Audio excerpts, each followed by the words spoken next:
I want to offer a very warm welcome to everyone and thank you so much for taking time out of your schedule to be here. My name is Sinead Young and you are in the Black Body in the Public Eye mini course from Morehouse College based on the book and documentary Olympic Pride, American Prejudice. This course will be facilitated by myself and Deborah Riley Draper, filmmaker and Fluff Pictures. Before we formally get started, I just want to take a moment to acknowledge these elder statesmen who have transitioned. We have been so fortunate, those of us who live in Atlanta, to have been in the presence of these gentlemen on various occasions who are friends of Morehouse. So we just take a moment to acknowledge the passing of Joseph Lowry back in March, and of course, C.T. Vivian and John Lewis. Morehouse sits in the 5th District of Atlanta, so Representative Lewis was our representative and friend to Morehouse. Okay, so I just want to again welcome everyone. We have about 100 people who have joined us, and I'm sure a few more people are going to trickle in. But my name is Sinead Young, and I'm the Danforth Endowed Professor of Psychology at Morehouse College. And I'm so grateful to be in this place and in this space with so many of my colleagues and so many invited guests. We started thinking about a course that we wanted to make public just because there's so much going on right now.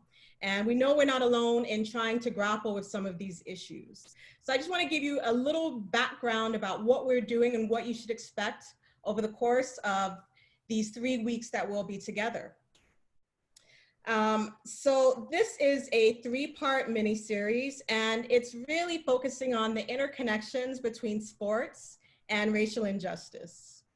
If we were meeting in person, I'd be able to welcome you, those of you who are not Morehouse students, to the hallowed grounds of Morehouse College, which sits in the Atlanta University Center. For those who are unfamiliar, the Atlanta University Center is Morehouse College, Spelman College, Morris Brown College, Morehouse School of Medicine, and the Interdenominational Theological Center. We are also on the unceded land of the Muskogee, the Creek, and Cherokee nations, and it's extremely important to acknowledge those First Nations people whose culture and history have often been erased from history. So because we cannot be together physically in person, we're hoping that through the magic of technology, we can bring a little bit of Zoom to you, a little bit of Morehouse to you through Zoom. And so we're really excited. As I mentioned, the title of this course is The Black Body in the Public Eye. And there is a healer and practitioner named Resmaa Menakem, who talks about the white body being the supreme standard by which all bodies' humanity has been measured. So this is what he calls the beginning of the white body supremacy, and also an anti-Black ideology. We know that with this supremeness of whiteness, it situates the Black body on the lowest rung of a caste system. And it also situates the body in a way that the Black body in a way that it's highly surveilled and policed and controlled. So the idea of Black Lives Mattering, it's not a new one. It's not a new one at all. And so what you're going to hear over these next couple of weeks is some of the history, and we're going to talk about why we're where we are today and where we can go from here. All of us on here know that racial injustices did not begin with the last election, and unfortunately, they're not going to end with the next election, but there's movement, and we're inspired, and we know that there is change in the air. So we have the most extraordinary lineup of faculty who will be talking about these issues from an interdisciplinary perspective, and we have the most incredible roundtable guests. We have athletes, we have artists, we have musicians, we have historians, and so we're so excited for this lineup. throughout this, we talked about the ancestors who have recently passed and those leaders and those elder statesmen. But as I mentioned, this is based on the book Olympic Pride, American Prejudice. And if you've not yet seen the documentary or not yet seen the book, we encourage you to. But it's the story of 18 Black Olympians who traveled to Berlin at the height of Nazi Germany in 1936 to compete, and also the height of the Jim Crow era in the US. So throughout this course, we're going to be evoking the names of those athletes, and you'll be learning a little bit more about some of their stories.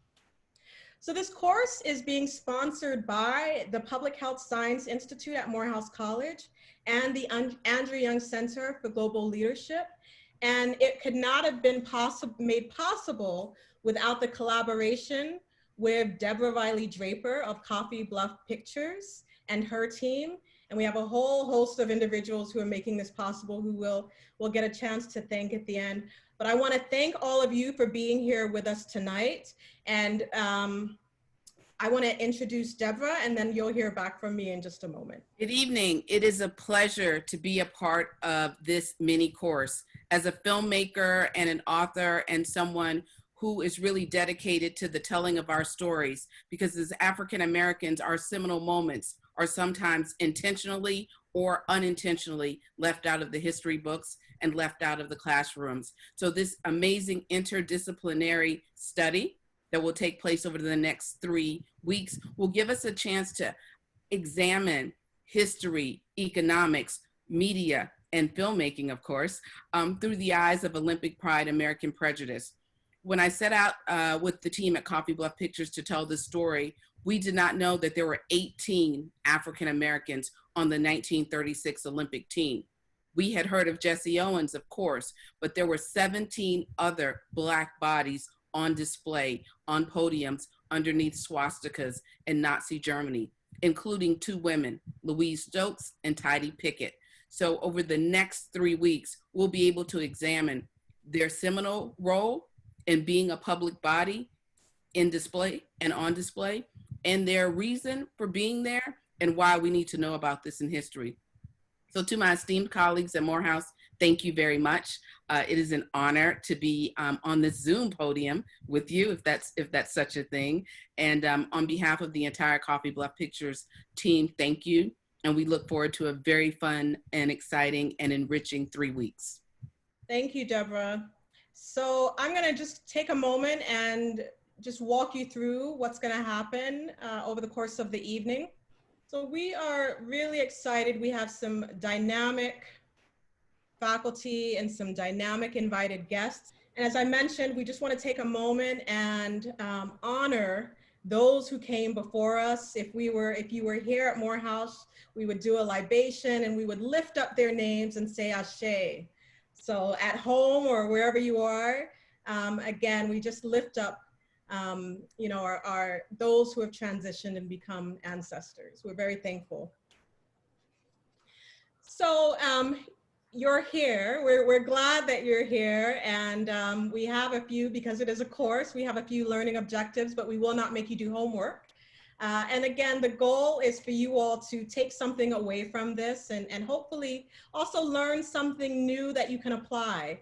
So we're going to describe the social historical basis for institutional racism as represented in sports and the intersection of theories of scientific racism as they relate to Black bodies through public policy, advertising, and media. We're going to analyze the role of race science in sports and modern policing. And also we're going to use the intersectionality framework of race and gender to examine how women have been viewed in sports. So we have quite a lot for you to chew on. So again, through the use of technology, we are asking you if you have questions. We want to engage with you. We want to hear your voice. So we're asking you to use the chat box via Zoom. And we look forward to answering your questions. And if we cannot get to your questions live, we will email you with a response. We would love for you all to interact with us in social media using the hashtags of Morehouse Black Bodies and hashtag Olympic Pride American Prejudice. We'd love to hear what your thoughts are. And we are recording. This will be available on Facebook and via YouTube. And if you have any questions, please do not hesitate to contact info@coffeebluffpictures.com. So as I mentioned, we have this exciting lineup, this interdisciplinary lineup of Morehouse College faculty representing the various departments. And we will be hearing from Dr. Sam Livingston, who is the director of the Africana Studies program at Morehouse College. We'll also be hearing from Dr. Fred Knight, who is an associate professor of history and director of the Institute for Research, Civic Engagement and Public Policy at the Andrew Young Center for Global Leadership. And we'll also be hearing from Dr. Stephanie Dunn, who is professor of English and director of the Cinema, Television, and Emerging Media Studies program. And their presentations, I must say, are fire. We also have a phenomenal roundtable. We have some amazing guests, and our roundtable will be moderated by Deborah Riley Draper. And we have Atlanta-based visual and performing artist and scholar, Dr. Fahamu Peku. As you may have seen earlier, we are so honored to also have Olympian chairperson, Morehouse alum, Mr. Edwin Moses. We also have Dr. Dexter Blackman, who's doing some really exciting work around many of these topics and who's based at Morgan State University. And we also have musician and composer Adrian Young. So you do not want to miss this roundtable. Okay, so we have a short clip that we would like to play from the documentary. And Deborah, I'm gonna hand it over to you.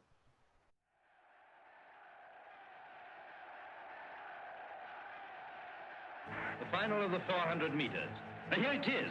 Brown's in the outside lane there. Next to him, Williams, the American Negro.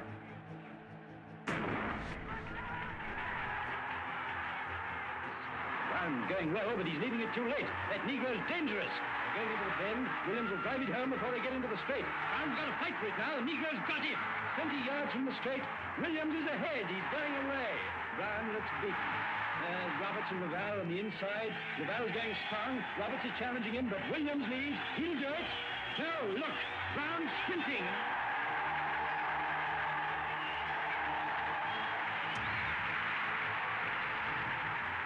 First, Williams of America. And here's Laval. Very happy to have taken third place.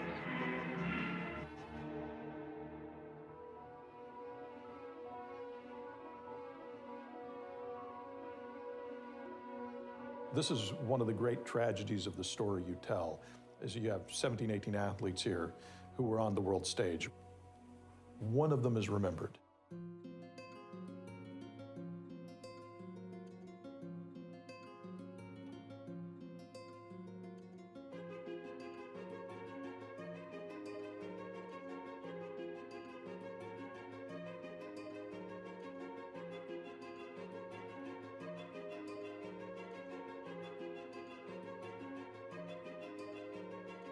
By the time 36 came around, people began to understand who Hitler was and what his goals were. It was an opportunity on the world stage to disprove white supremacy.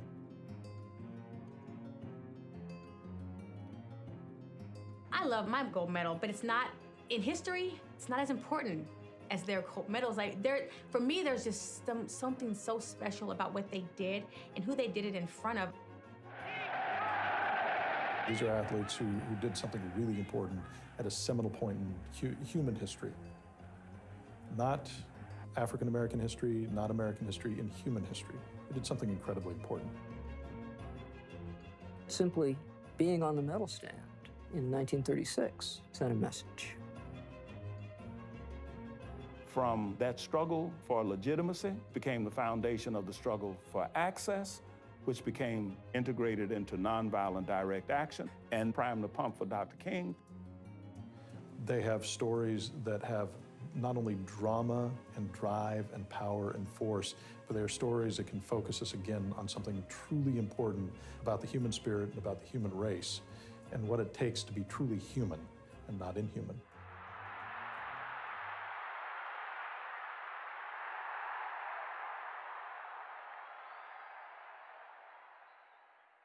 one of the most important things we need to learn about is the legacy leading up to the 1936 Olympics. So you have 18 athletes on the world stage underneath the gaze of Hitler.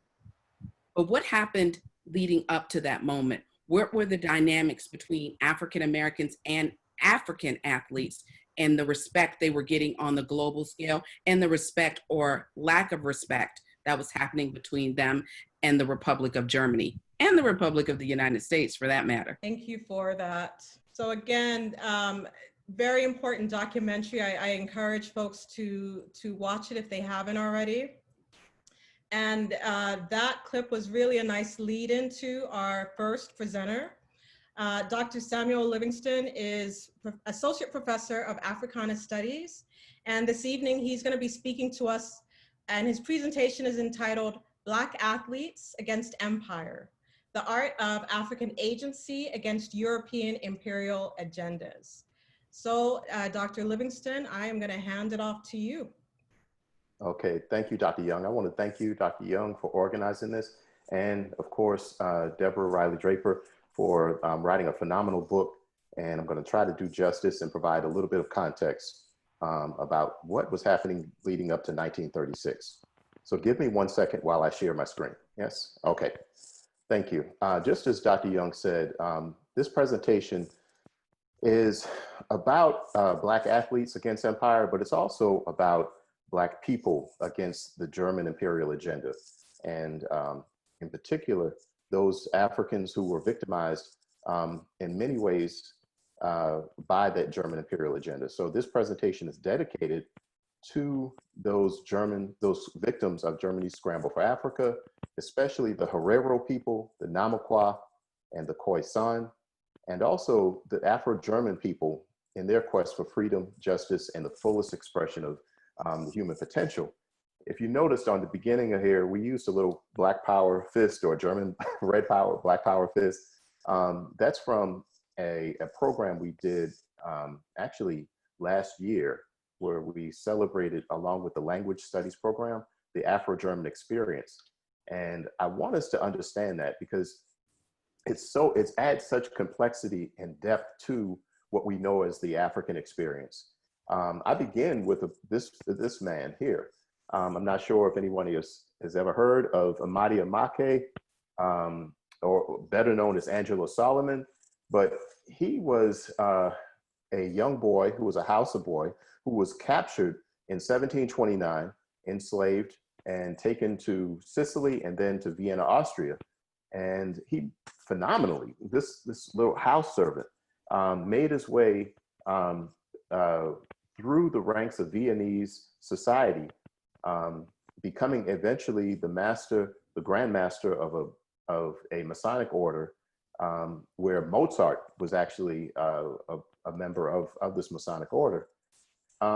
He marries into Viennese Austrian royalty, but still he was not able to overcome the fetters of racism, because when he died, this man, who was a friend of the emperor, was actually stuffed in taxidermy style, the same way a taxidermist would stuff a wild animal, and mounted on a display in Germany.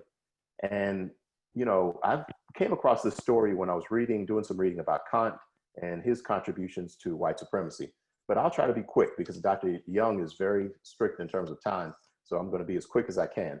So we're going to be telling these stories about people like Amadi Amake. And I invite you to go on this journey, take note of these people and read about them, and follow our bibliographies as well. So overall, and I'm going to really be moving very quickly because I have very little time. We're talking about the African athlete, but I want to expand that notion of what is an athlete.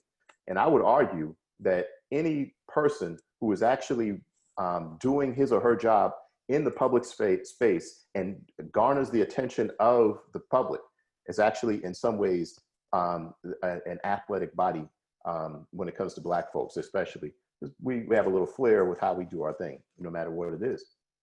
But then we also want to put some context, just as Dr. Draper mentioned and Dr. Young mentioned, around this Aryan model of history. And again, as Dr. Knight and everyone will know, when we teach history at Morehouse and we teach at Morehouse, we're not just teaching dry facts, but we're trying to empower our students with models that they can use to actually wrestle with oppressive and hegemonic models so we can come up with different, a more liberated view of the world. And then lastly, we're going to talk about African resistance to imperialism, especially with the Herero and the Nama. And here you see again, Samuel Maherero, the paramount chief and leader of the Herero uprising in his dashing uniform in 1907 as he faced down the Germans. So I'm going to move through quickly, not cover each one of these, but I will say that I'm framing my notion of what is an athlete between the work of Dr. Harry Edwards, sociologist out of San Jose State University, and Dr. Orlando Patterson, a sociologist out of Harvard. And I think between their two sets of models, we get a notion of the African athlete, of the Black athlete, that is actually a transcendent figure in some ways, able to inspire activism, but then also a figure who's worthy of study, especially as Black people become victimized by interlocking systems of oppression. Again, interlocking systems of oppression, race, class, gender, and I will add here, nationality and location. But culture plays a very strong role in here as well. European culture helps to condition how we understand what is a Black athlete. If you just want to do show of hands, raise your hands out there in Zoom land. And if you've seen this image of GQ, LeBron James with the golden laurels, anybody know what that is? I always ask questions, even though I can't take responses right now. But that's just a part of the pedagogical style. But this is LeBron James in contrast with Memnon. On the right here, we see Memnon awakening. Memnon was the greatest African warrior in the ancient world, according to Homer and Hesiod, the myth makers Homer and Hesiod, of course. But he was defeated in battle, and they left us out of the movie Troy, of course, by Achilles. And I always say, well, he was defeated by Achilles because the Greeks were telling the story, but we don't really know that that's what happened. We do have some indications that there were actually ancient Egyptians and Ethiopians who fought in the Trojan War, which was an actual real war. But we won't dwell on that too much. But what an athlete is, we have to actually redefine that. We have to go back into our history to really redefine that. Right now, we're wrestling with a notion of the past that's overlaid. It's a hegemonically defined notion of history because of the work of scholars at a particular German university, and that is the University of Göttingen. And I would say we have to look really at three scholars: Johann Blumenbach, who pioneered a very racist notion of scientific racism and eugenics, and this notion of species will to power. Species will to power. And of course, species will to power would be taken up in many ways by the philosopher Friedrich Nietzsche, and then Nietzsche's work would be taken up by the Nazis, and you would see this racial will to power developed and articulated by the Nazis. But on the cultural front, the work of the fellow up here up top, Karl Otfried Müller, excuse me, his work led to create what we would call the Aryan model of Greek history, which basically says deny any Black or brown influence on Greek culture, on Greek civilization. And I do have to give props and shout out to Martin Bernal, the author of the Black Athena trilogy, who actually had a close connection with Morehouse. We would do an annual lecture in our philosophy department around his work around Black Athena, because there was a course that was taught every single year around that text. But Bernal proposes a different model. Inspired by Bernal's work, I said, well, let's look at how the ancient scholars actually viewed the Black body. So what we did was we did an analysis, and I say we, me and my daughter Taitu, I don't know if she's tuned in, but we analyzed the image of the Black in Western art, which is housed at Harvard University, excuse me. And what we found was that basically the Black body is depicted in primarily subjective, subjugated manners, okay? if you look at the breakdown, we found that 25% of the representations were of servants, 16% were prisoners, 14% were of military, and then another 14% of athletes. And I always say that you have to think about this, especially in the ancient world in Rome. If you were an athlete, you had a strong chance that you actually were a slave, because most of the athletes who performed in the Colosseum, actually, you're talking about people who were performing under duress, okay? And just a few images from the collection called The Image of the Black in Western Art. But I encourage you, this book is available and it's a multi-volume set. We simply looked at the ancient volume. Question here, I know we won't have time to get to this, but which of these Greek vessels actually depicts Ethiopians? There's one of them that does not depict Ethiopians. We can come back to that. You can take a look at it, and then justify your answer for why you say that that's not an Ethiopian or an African. We're using that term, Ethiopian. Yeah, move through that.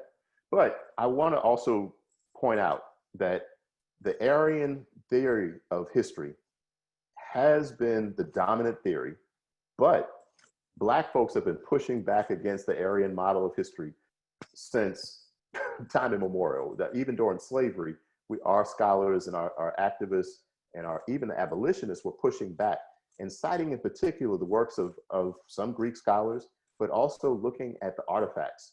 And I would say that you have to look at the work of Herodotus. Herodotus, in particular, basically pushes back and is the basis of what Martin Bernal calls the ancient model of anti-racist history. He's not alone.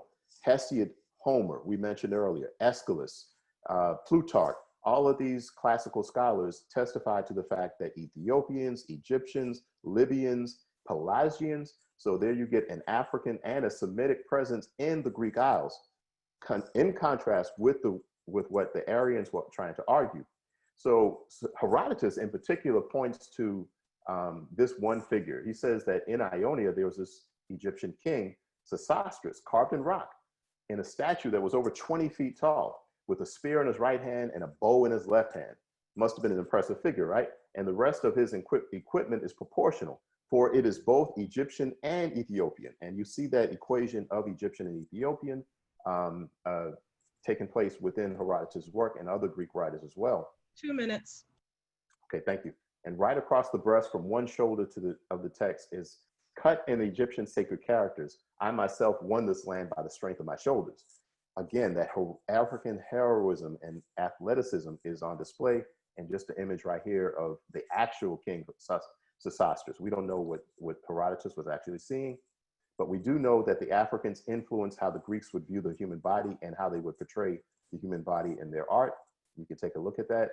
But of course, as the Germans got involved with interpreting this past, they essentially misused some of these notions. And we want to move to, of course, the actual lived history of resistance to the Germans.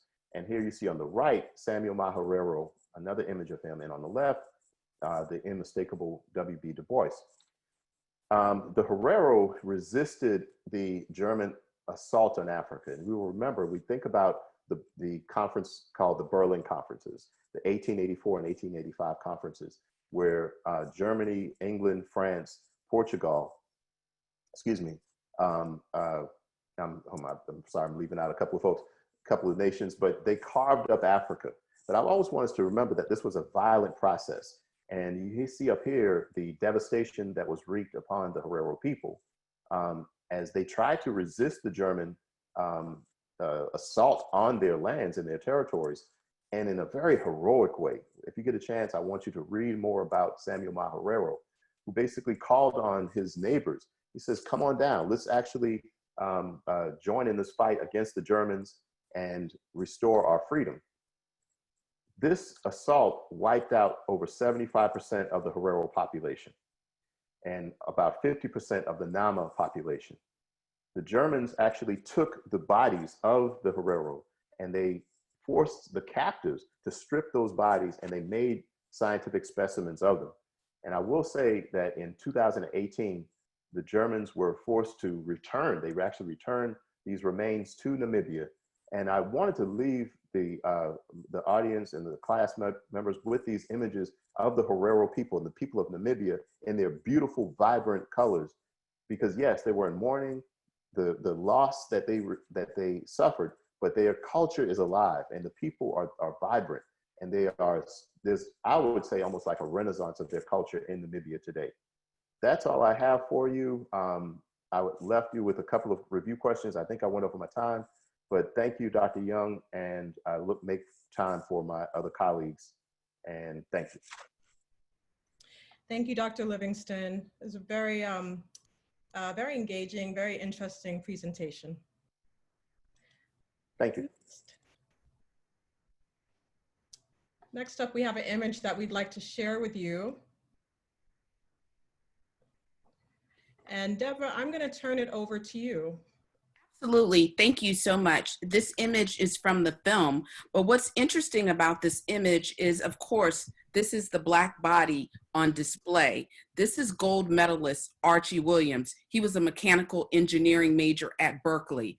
The woman who is on the ground that is looking at him with those eyes, that is filmmaker Leni Riefenstahl. Her producer was Adolf Hitler, and her job was to capture the Berlin Olympics, because it was an Olympics, but indeed it was also a propaganda machine. She had 22 cameras on the ground, and when she made the now famous film Olympia, all of the African Americans were stripped out of the film. Fortunately for us who made Olympic Pride, American Prejudice, those images of the African Americans that were left on the cutting room floor are now a part of our film, and these amazing athletes can live on forever. But Adolf Hitler asked for the Black athletes not to be a part of her film, and because she was being produced by the Third Reich, she followed. But the remaining parts of her career, that look in her eyes, impacted her. After she left Germany, she devoted the rest of her career to capturing the naked Black body in Africa. And it's with this, I leave you our next presenter. Lusty, Prime, or Peculiar Constitutions, the Black Body in Early America. Dr. Frederick Knight, who is an associate professor of history, and he's also the director of the Institute of Research, Civic Engagement, and Policy of the Andrew Young Center for Global Leadership. Dr. Knight, let's talk about lust and the Black body in early America. The insanity of race in America has its roots in labeling and classifying people of African descent, and it has been powered by greed and selfishness. By labeling Black bodies lusty, labeling them as prime, labeling them as peculiar, has opened the door to all manner of exploiting the Black body. And my presentation will provide with fairly broad strokes depictions of the Black body in both commercial as well as scientific contexts. So the first thing I want to do is provide something of an overview of the Black body and slave marketing materials, as well as plantation management materials, dating from as early as the 17th century into the 19th century. From there, I want to provide a case study of the development of racial theory in the Black body, with a focus on one particular medical scientist by the name of Governor Emerson. And what I'll do is try to close with a sense of what the stakes of all of these ideas are. What we see here is an image. You might have seen it in a storefront in Charleston in 1769 or 1770. A broadside, an advertisement. This was commonplace in places like Charleston, and later on in the 19th century in places like New Orleans, where the Black body was indeed on display, the Black body for sale on display. The idea of the prime and healthy and lusty Negro on display in order to provide a sense to the readers of these advertisements, a particular fantasy, a fantasy of plantation development, this idea that the Black body could be mobilized to produce rice or indigo and the colonial period of tobacco, or in the 19th century to cultivate cotton. And so what I want to do is provide a sense of how this idea of the prime Negro emerged in the slave trading economy of the Atlantic in the 17th century, and then move on to the colonial period of North America, and then go on to the antebellum South. And what we see here is some really clear, stark language from the records of the Dutch West Indies, instructions to one of the slave traders that they had go to the Gold Coast, where they asked them to pay special attention to their quality, and by their quality, I'm talking about the people who were meant to be bought, so that they are all pieza de India, of such constitution, age, and sex as stipulated in the contracts between the company and the proxies of Don Juan, Rosa y Pozo. So this idea that there was a Negro body, a Black body with a particular constitution that had a particular kind of economic value was what was a driving force in the marketing of enslaved people in the Atlantic. The pieza de India, we might think of not only a person, but it was also actually a currency.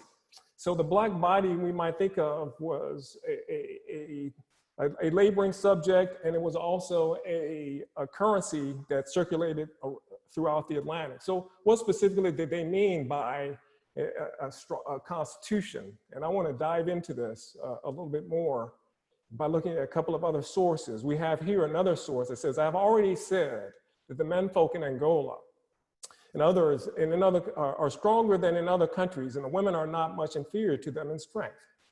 Yet it is to be noted that in the whole of Angola, the women must till the soil. And we also see regarding the Kwekwe Coast, which is essentially on the border of current-day Ghana and Cote d'Ivoire, that they, meaning the people there, are all strong as trees. We have the words of William Muller, who says, if one were to search through the Feto country, and this is the area what's now coastal Ghana, one would find many people, 100 or at any rate, many years old. One also notices that these heathen people are of a much stronger bodily constitution than we Christians, for most of them always walk and stand without a stick. So again, there was this notion that Black people had strong, particular and lusty bodies that we see here also in the records of another slave trader. On the American side of this equation, we see that planters had demands for, in this case, not necessarily lusty bodies, or prime bodies, but in this case, likely bodies. So we see William Byrd asking from a planter, asking a slave trading agent to buy for him 4 Negroes, 2 men, 2 women, not to exceed 25 years old, and to be likely. And Henry Lawrence, who would advertise for a cargo of prime Angola men and women, slaves, chiefly young people and healthy. So this is what the demand was. It was for young, healthy bodies. And what we see here is how that ultimately formed itself on plantations in the frontiers of colonial and antebellum America. What we see here is a distillation of slave lists from South Carolina, the Corbin plantation. And what we see here on this graph is the degree to which the slave population was really bunched up between the ages of 11 and 30. Slave traders and planters were looking for young and lusty bodies. On the Taylor family plantation in Alabama, again, another frontier, would be, we see here on this bar graph that this enslaved population was bunched here between the ages of 11 and 30. Again, the search here was for prime and lusty or likely bodies to perform labor, the labor of rice or indigo or cotton production. Now this would translate into economic value. What we see here is another graph which provides a sense of the degree to which age, therefore primeness, as it were, was pegged to economic value.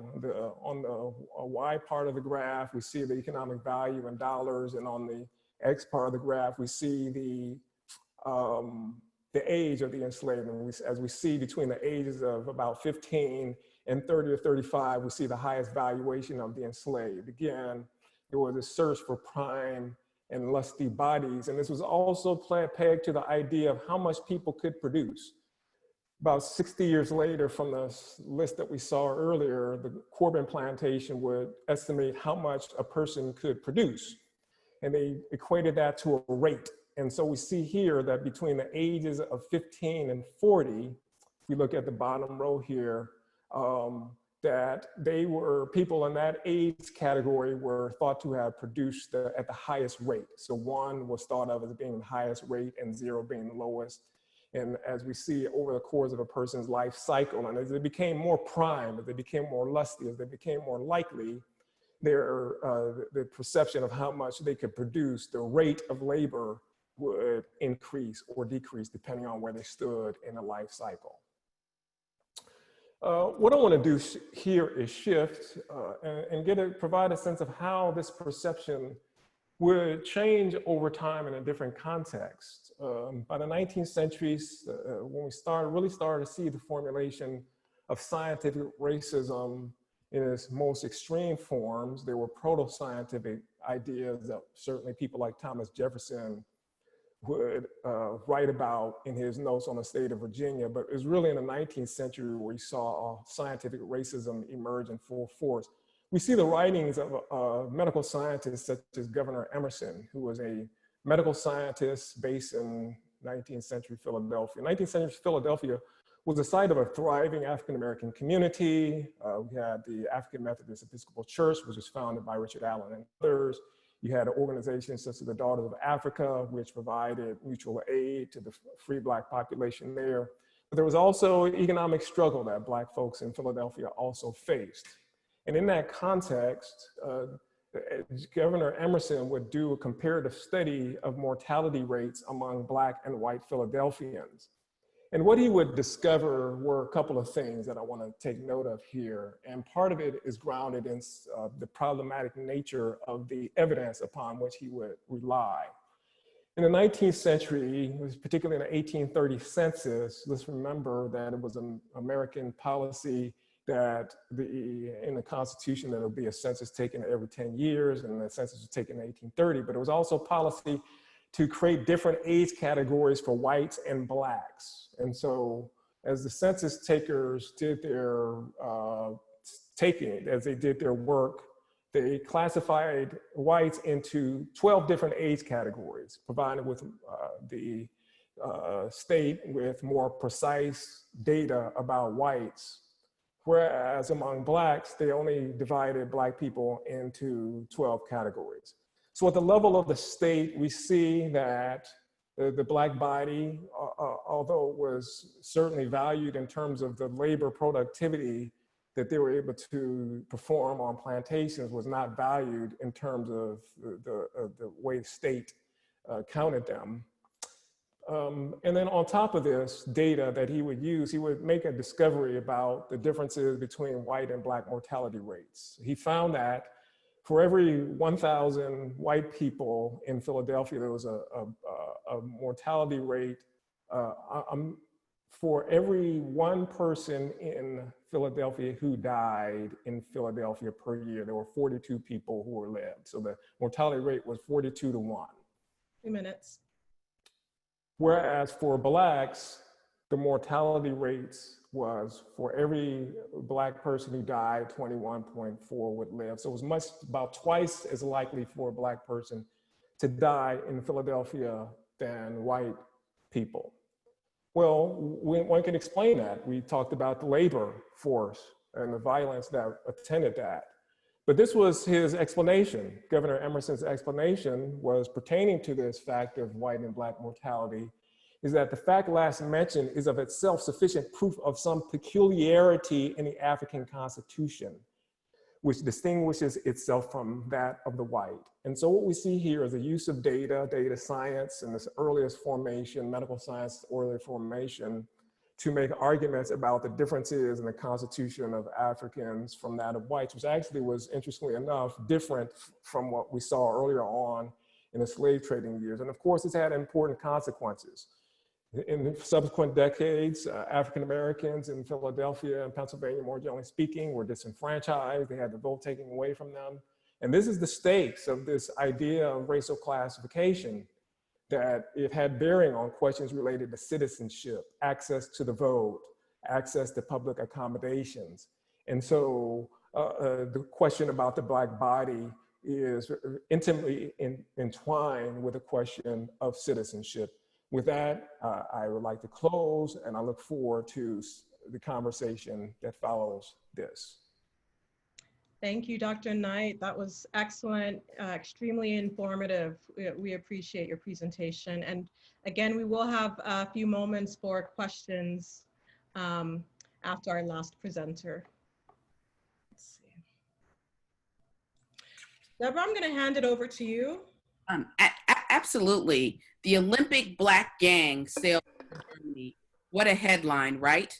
So what we just learned in our previous presentation was that the Black body was looked upon as a commodity and or an object, and how that played out in media. And as a marketing person myself, these headlines that we found were flagrant. They were complete flagrant fouls. But you would see Black Gang, you would see Sepia, Midnight Express, Ace of Spades, Ebony Flyer, Dark Comet. These were the names that were used to describe these men and these women. These incredible elite athletes were reduced to names like Black Gang. So we'll learn a little bit more about how our athletes played out in media. But before we do that, I want to take a second to recognize a couple people, Dr. Young, who are on this incredible Zoom, and their ancestors were part of this Black Gang. Currently, we have Meredith Pollard Russell on the Zoom taking the class with us. She is the great-granddaughter of Fritz Pollard and Fritz Pollard Jr. Fritz Pollard Jr. won a bronze medal at the 1936 Olympics, and her great-grandfather was the first NFL coach, African-American NFL coach. We also have Bernita Ickles on this call, and she is the daughter of Tidie Pickett, one of our African-American women who are on the 1936 Olympic team, also referred to as part of this Black Gang. And we have Nasser Metcalf joining us today as well as a part of our attendees. His grandfather, the legendary Congressman Ralph Metcalf, who not only wrote the congressional resolution for Black History Month, he was one of the co-founders of the Congressional Black Caucus. So the Black Gang has created a legacy, not just in Germany, but a legacy that lives on today. So we're happy to have their children and grandchildren and great-grandchildren on this Zoom today. Thank you. Thank you for that. And again, we're so appreciative of all of you being here. Next up, we have Dr. Stephanie Dunn, who's professor of English at Morehouse College, and also the director of the Cinema, Television, and Emerging Media Studies program. Dr. Dunn will be presenting on More Than Body, Intellect, Social Justice, and Black Athletic Genius. Dr. Dunn, I'm turning it over to you. Thank you so much, Dr. Young. Can everyone see my screen? I hope so. I'm going to press play here in a second. And so I want to thank Dr. Young, of course, and I want to thank Deborah Riley Draper for this wonderful opportunity to talk about something that is so important, I think, for us to keep an ongoing discussion about. Doing my research, his rise is very quick because he's smart. In the 1870 census, if you look at the sheet of maybe 20, 25 people, Isaac and his mother, America, are the only ones who can read and write. And so he's not just a quick study, he understands the concept of pace, he understands how to feel a horse. He's astute in so many ways. And again, he's a mystery, I think, to most, and still to me in some ways, because I'm always looking for his voice. So I'm looking for Murphy. This image comes out of Harper's, and so the depiction of Black jockeys and trainers consistently during this time period outside of lithographs were these uneducated, gambling, shuffling type of individuals, when in fact, there are other images of them represented very nobly by.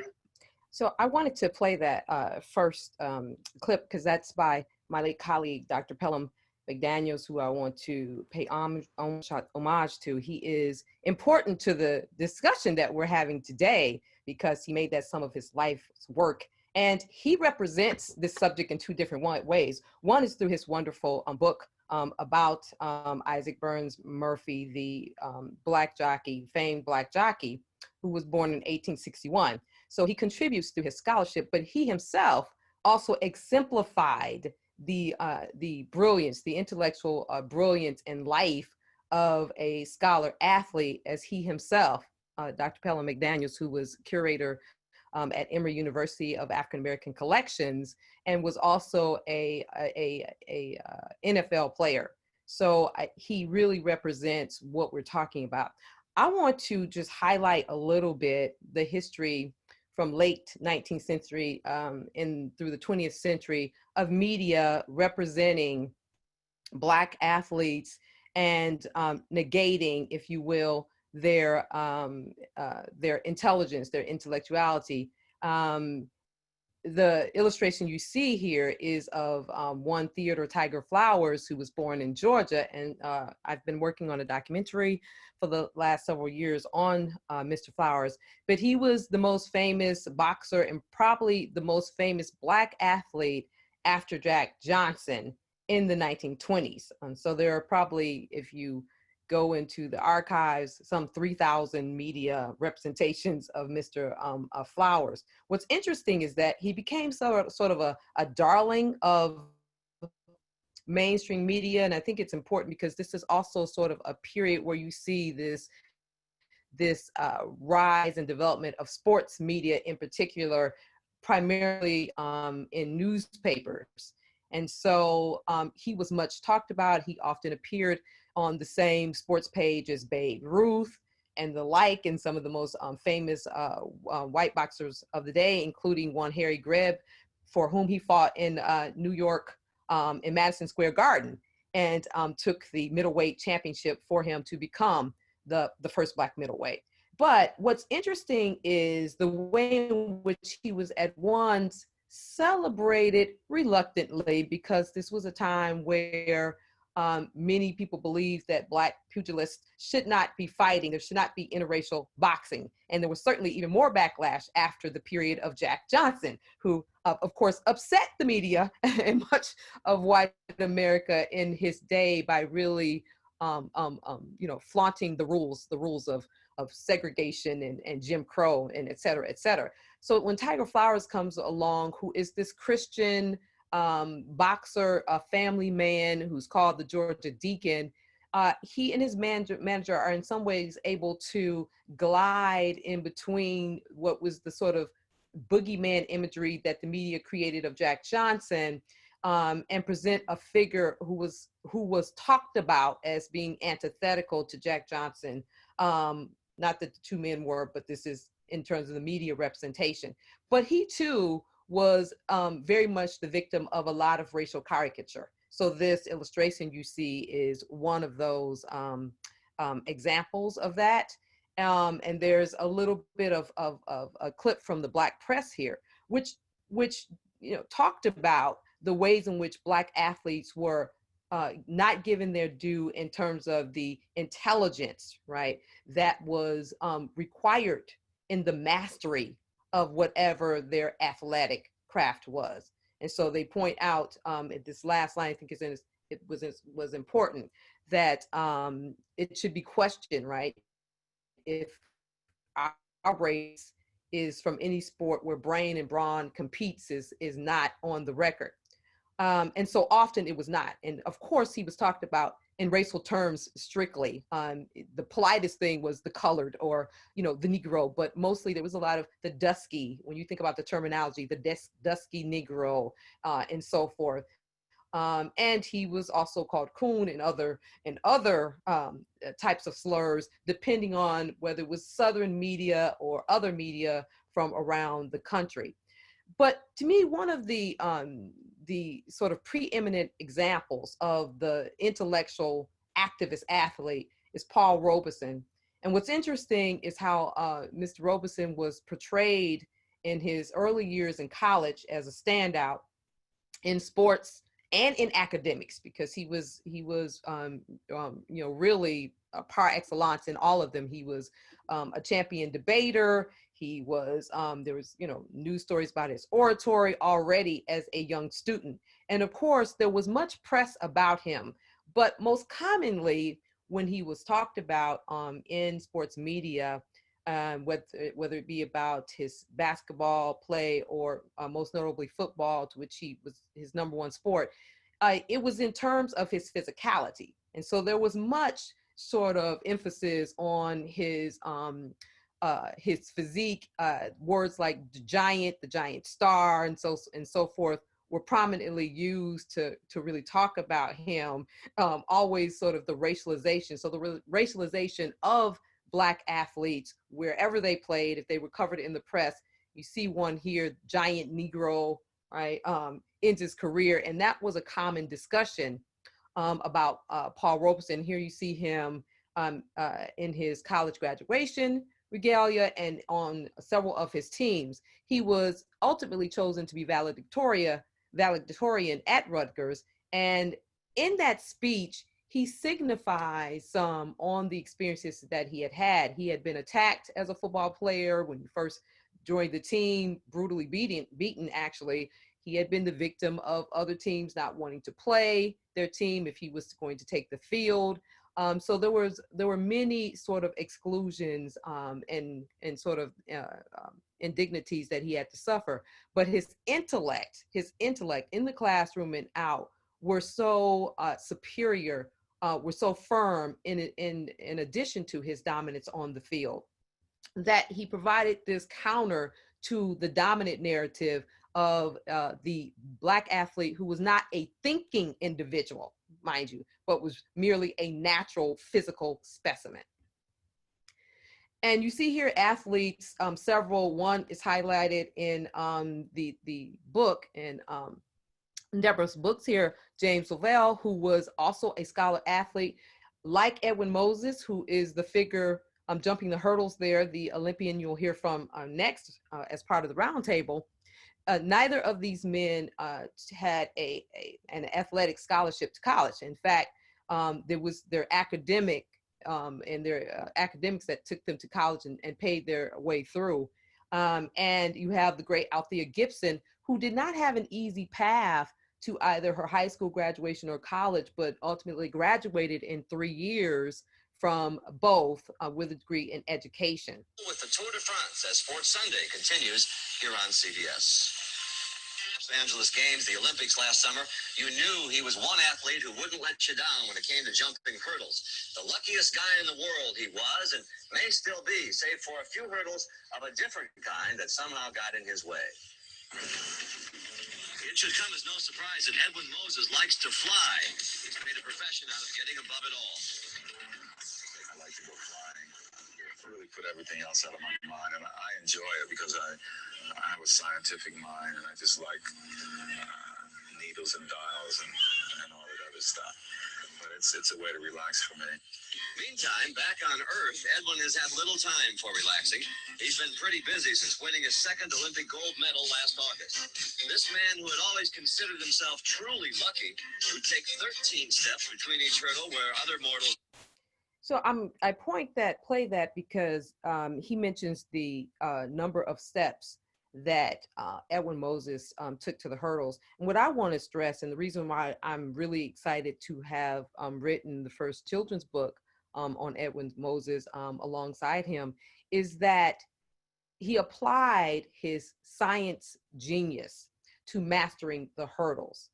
So he became the most legendary hurdler ever because he applied the science of physics and so forth to the craft, measuring wind velocity before we had things like Fitbits and so forth to do it for us. So I watched the basketball game last night between a little bit of Rutgers and Tennessee, the women's final. Yeah, Tennessee won last night. 7th championship for Pat Summitt. Man, they beat Rutgers by 13 points. Awesome rough girls from Rutgers, man. They got tattoos and some hardcore hoes. That's some nappy-headed hoes there. I'm gonna tell you that now. Man, that's some move. And the girls from Tennessee, they all look cute, you know. So you may remember that infamous quote, but it really highlights what has been the racial and sexual gender politics that are represented in sports media in conversations about Black athletes. And with women, we can see that in Serena and Venus, and over the years, the type of sort of racialization of their bodies, right, and so forth, that have occurred famously. Some of these relate to Richard Sherman, who of course is a Stanford graduate, but represents for me the difficulties that very cerebral athletes have in the media. The media hasn't, the mainstream media does not historically embrace cerebral athletes, athletes who critically think, athletes who in their demeanor and persona defy constructions of sort of a mechanical sort of athlete, if you will. I found it very interesting that the representation of LeBron reading back in 2012, a big to-do was made about this. But I think what was disturbing about it is that not only was this sort of constructed many times as something sort of odd, out of the norm, if you will, right? And I think the way that it was mediated was that, well, he does it to relax. Okay, this makes sense. It's a relaxing endeavor, not an intellectual endeavor, mind you, not that he was interested in the development of the mind, right, as he had been in sport, and that they even contributed one to the other. And I would say that his radicalization, his political activism is directly tied, I think, to the fact that he invested and has invested over those few years in reading and doing research for himself and reading a host of different books. You'll see this last picture before my time runs out that I want to highlight, which is, of course, from the Cleveland Summit. And I think Deborah, she showed a little bit of that in her slide. But this is Kareem Abdul-Jabbar, who is to me one of the, if not the most famous example of a cerebral athlete that the mainstream media has found such difficulty with. And of course, he is a contributing columnist to Time, and has been a figure who has been at odds, if you will, in the media. So I'll just let him in. For a second. You made a very successful transition from a spectacular sports career to a successful post-sports life. Not all athletes have been so successful at that. Was there something specific in your personality that allows you to move on from sports to reinvent your public self? Well, actually, it happened before I became a basketball player. I was into writing when I was in grade school, and it's something that I pursued ever since that time. 1964 was the year between my junior and senior year in high school, and I was involved in a mentoring program that had a journalism component to it, and I got into journalism at that point, and I've enjoyed it ever since then. And it was something that I always wanted to do. UCLA did not have a journalism department, but the English department served my purposes pretty well.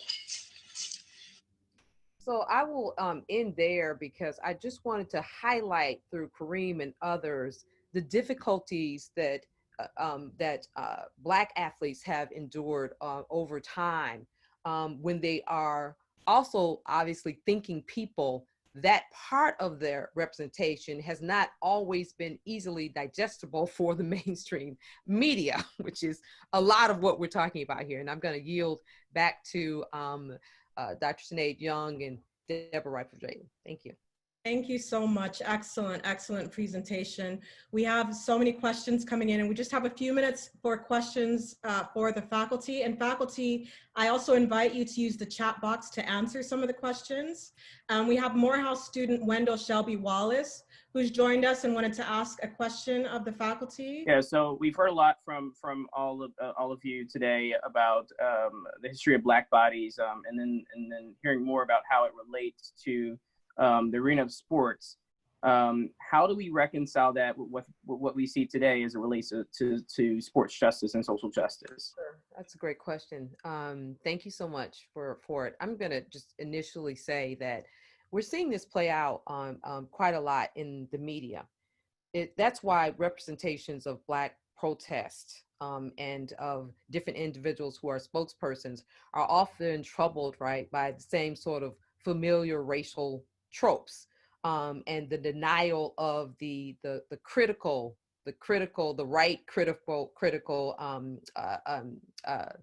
thinking that is a part of it. So you see a lot of the attempt sometimes to paint Black radicalism, right, as something that is emanating from merely emotion rather than intellect. You see a lot of that kind of construction, I think, which is not stopped. So from newspapers now to social media to mainstream media, we're seeing it play out when we hear folks characterize, right, protesters and particularly protesters of color, specific ways. Yes, thank you. Others? I think one of the ways we might, Dr. Young, look at this is through history, right?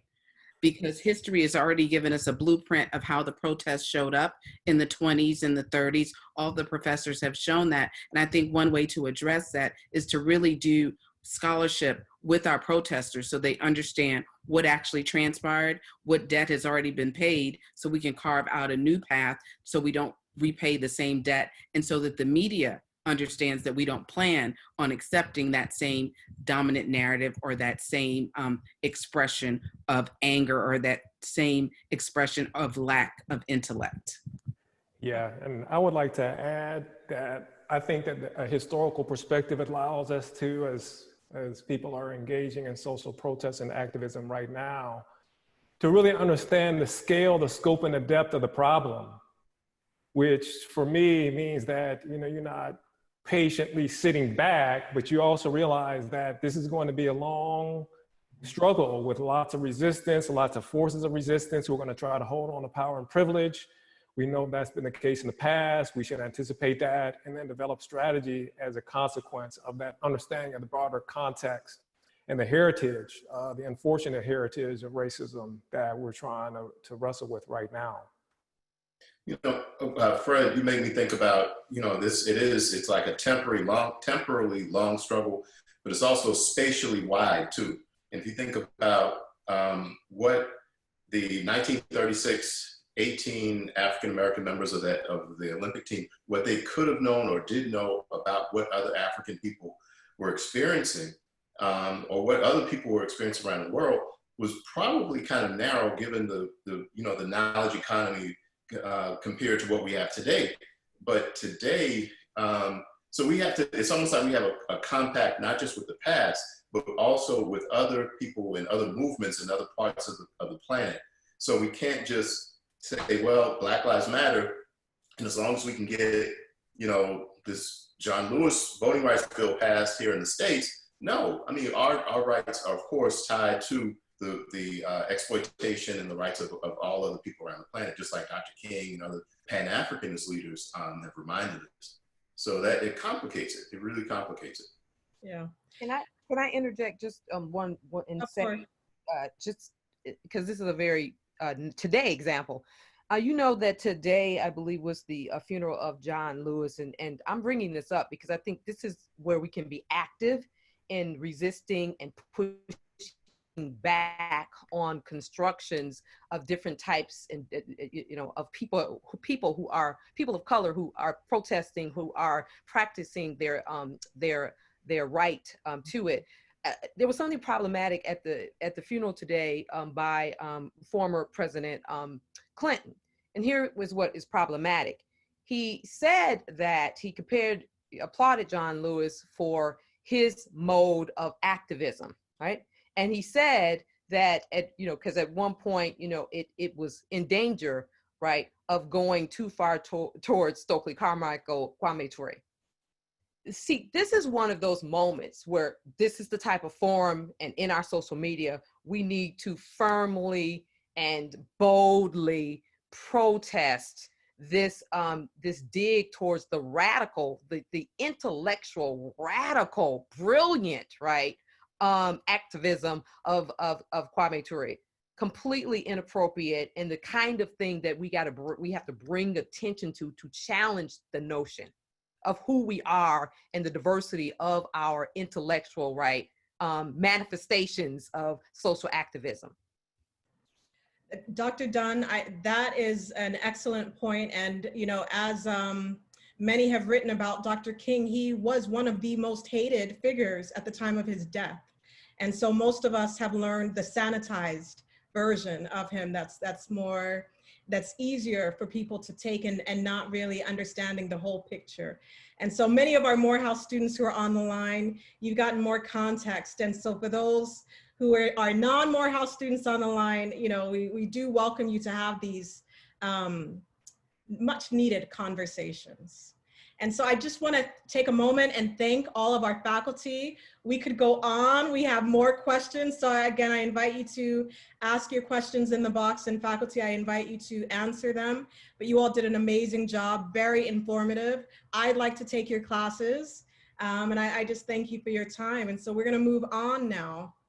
We are gonna move on to our roundtable. And we have an exciting lineup for you of invited guests. We have Dr. Fahamu Peku, who is an interdisciplinary artist and scholar whose works combine observations on hip hop, fine art, and popular culture. Peku's paintings, performance art, and academic work addresses concerns around contemporary representations of Black masculinity and how these images impact both the reading and performance of Black masculinity. We also have Edwin Moses, as I mentioned earlier, world record holding athlete, Olympic gold medalist of the 76 and 84 games, undefeated in 122 consecutive races, graduate of Morehouse College in 1978 with a degree in physics, MBA from Pepperdine, and is currently the chairman of the Laureus Sports for Good Foundation. And these biographies are much longer. I wish I had time to do them more justice. So please continue to, you know, reach out and research more of these folks.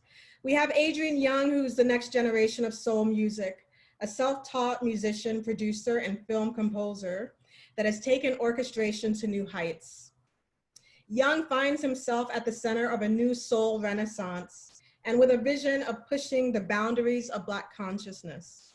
And we also have Dr. Dexter Blackmon, who is the author of the forthcoming book entitled, We Are Standing Up for Humanity, Black Power, the Myth of the Black Athlete, and the 1968 Olympic Project for Human Rights.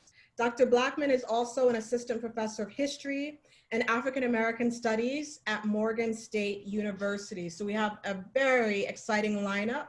And the roundtable discussion is going to be moderated by Deborah Riley Draper. And Deborah, I'm going to turn it over to you. Thank you. Before we jump in, thank you, Dr. Young. Before we jump in to our roundtable discussion, I thought I would share this photo. We talked a lot about peculiar constitutions. We talked a lot about the Black body on public display, as well as scientific racism. We have gold medalist Cornelius Johnson in the middle of the Olympic Village, standing between two Nazi athletes, touching his hair. And with that, let's jump into the roundtable discussion. So I'm going to throw this question out to you, and I'm going to start with you, Dr. Blackmon. When you see that photo of the legendary Cornelius Johnson standing 7 feet tall in between those Nazi athletes, and they're touching his hair, and the idea of peculiar constitution has traveled with us from Africa to America and to Nazi Germany. What is your first impression or your perspective on that photo and what it means to see the age-old "Can I touch your hair"? Well, first, thank you for having me. I want to say that. Second, thank you for being in my film. About the power of race. Thank you for the great opportunity. But I think about the power of race and racism, and think back to Du Bois and how he said the color line belts the world. And that's one of the things that I try to talk to my students about how these ideas about colonialism, imperialism, slavery, how they reshaped how we think in the world. So I'm sure Germany has its own history with Africa and Africans, but also a history of needing to racialize those people in order to justify the kind of exploitation that those people went through, and how those ideas became literally a permanent part of society. There's a great scholar named Tunde Adeleke who writes a book on how after Europeans come into sustained contact with Africans, all knowledge that Europe produces after that point is influenced to justify racism. That's so powerful. And so that's what I think when I see that picture of probably all the things that those German white men or German Europeans. Great. Edwin They don't even see it as a concept. They see it as a natural order. Natural order. Edwin Moses, you've been an athlete in many Olympic villages. What does that photo conjure for you? It's funny you should ask me, Deborah, because I started traveling to Europe back in 1971 as a French student in high school, and started traveling all around the world in 77 to run track. 77 for the rest of my life. I've been traveling immensely, but I've had that happen to me on many, many occasions. I think the first time was when I traveled to run and compete in Taiwan. And it was not done out of spite. It was done out of curiosity. I had 5,000 people at the track watching me work out like 2 days before the meet. And the little Taiwanese kids, they had probably never been around someone Black. I'm not 7 feet tall, but you definitely stand out. And I'm sitting down lacing up my shoes, and a little kid comes up and, just starts rubbing my head. And it's quite common. It's happened in Germany, all over Europe, and even today, when you travel in Europe or in different places, especially if you go to Europe, any of you, sometimes you see a little baby in a buggy and the mom is passing you going the other way, and they look at you because they've never, it's just registering to them that your skin is darker, your hair is different. So I've had that happen to me before on many, many different occasions. So it's not something that's unusual even today. The next question I'm going to put out there for all of you panelists. We saw earlier a picture of LeBron James, but that's not what we're going to talk about. We're going to talk about the statement, shut up and dribble. So what does that mean in the context of history, in knowing your place and understanding where you should be and controlling the narrative and creating a narrative around you that's less than? So shut up and dribble, Edwin Moses. Interesting that you should say that. I was looking at the funeral for John Lewis this morning, and just thinking about the words that we are left to invigorate and to mimic, to stand up, speak up, and do something. And I remember when I was 20 years old, actually a little bit older than that, but when I first got involved in sports politics. That was one of the things that I was actually known for having a big mouth and speaking out.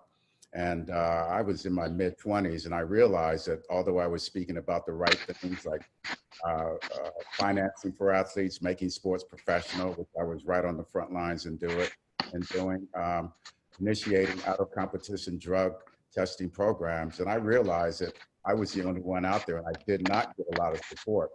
But I did the right thing, and I made a tremendous amount of good trouble that led to significant changes in sports. But they couldn't slow me down. But at a certain point in my career, I looked up and had to think to myself that no one was concerned about me when I was at Morehouse going to the Olympics in 1976. I didn't have to deal with the national governing body of track and field, definitely not the International Federation, the U.S. Olympic Committee, and the IOC. Never heard from anyone until I was in the position where I was making significant changes and affecting the flow of money.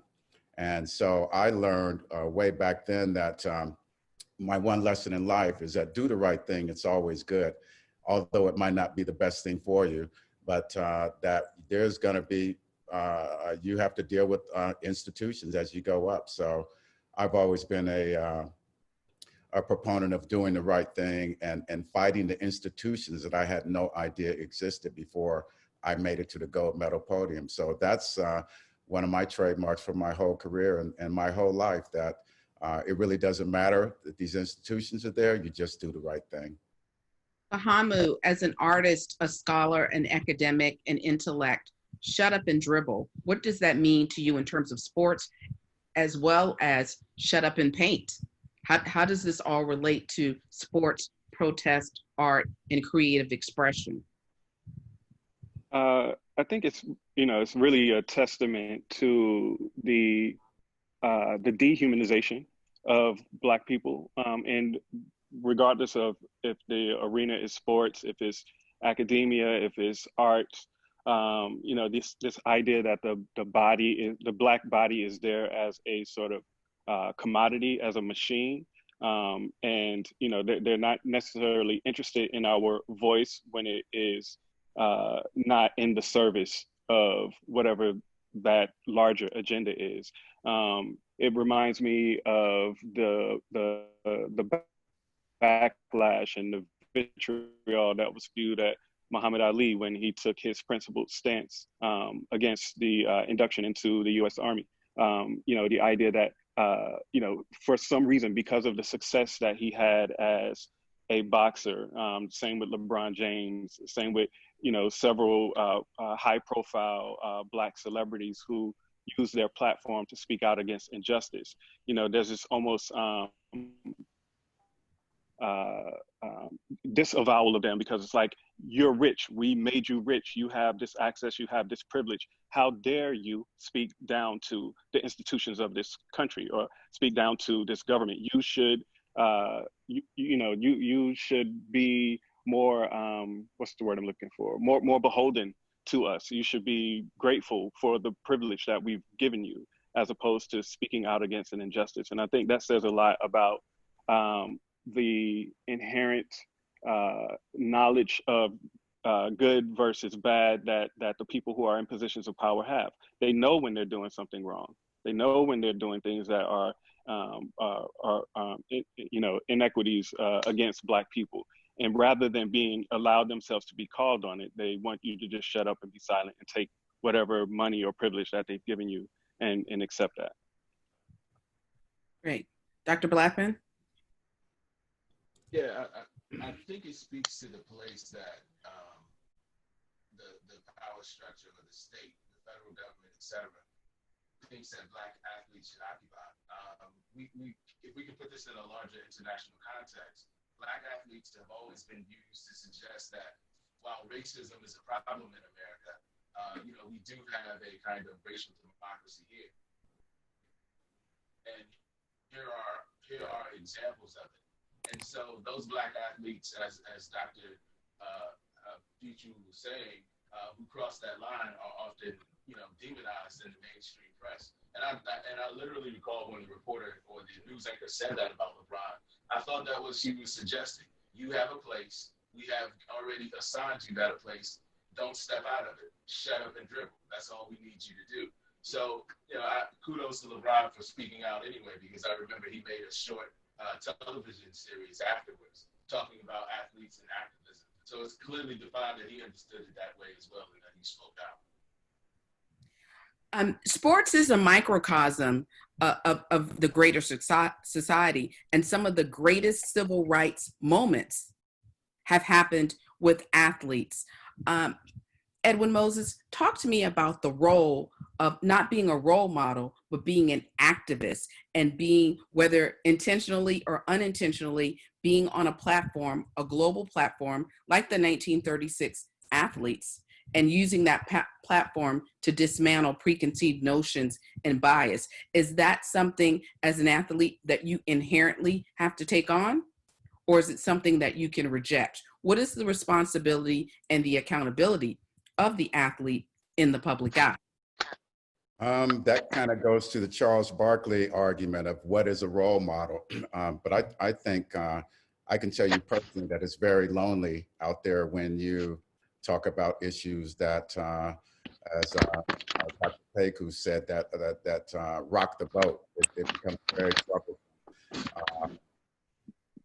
and especially when you're an academic. I had tremendous problems as a Morehouse student because the journalists at the time, and there were very, very few Black journalists that were covering anything Olympic, track and field. So it was very, very difficult. And Dr. Dunn spoke about the ways, the nomenclature that was used to describe us. And I have notes, I don't think I have time for it today, but the way that I was described, even in the 70s, made it very difficult to want to jump out and be a role model, because the journalism at the time had specific words for you, troubled, angry, sullen, things of that nature. But being a role model is something, there's two ways you can look at it. You can be an activist, or you can be a role model to promote your brand, which is, I've had many, many endorsements, but I've never spoken out about issues for other than what they really are and for making significant changes. So there's a dichotomy that exists today. The Cleveland Summit, for example, those guys were pretty much putting their lives on the lines. People like Curt Flood and Kareem and Jim Brown, and all of those guys that were at the Cleveland Summit, because it was a serious issue. And that was 1960, I believe it was 67, 66, 67 when it was. But they had a lot to lose, and it wasn't about your brand. It was about what you really believe in. So there's many, many types of role models today. And I think a lot of people are aware that there's significantly famous athletes that have never taken a stand on anything. And so there's different ways you can approach it. Are you going to be serious about what you believe in and make some changes, or are you going to increase your brand awareness through saying things that happen to be the social or civil flavor of the day? We see a lot of discussions around the Black body in the public eye, and oftentimes we refer to the men. Where are the female athletes and the discussions and the positive narratives around the women? And why are the women equally as sexualized, but that does not become a point of contention or a point of protest? Fahamu, Dexter, talk to me. Where is the conversation, the dialogue, the academic research around the Black female body in the public eye? Why is it sexualized? Why it's categorized as well? I mean, I think, the objectification of women is largely representative of the objectification of women just generally in our society.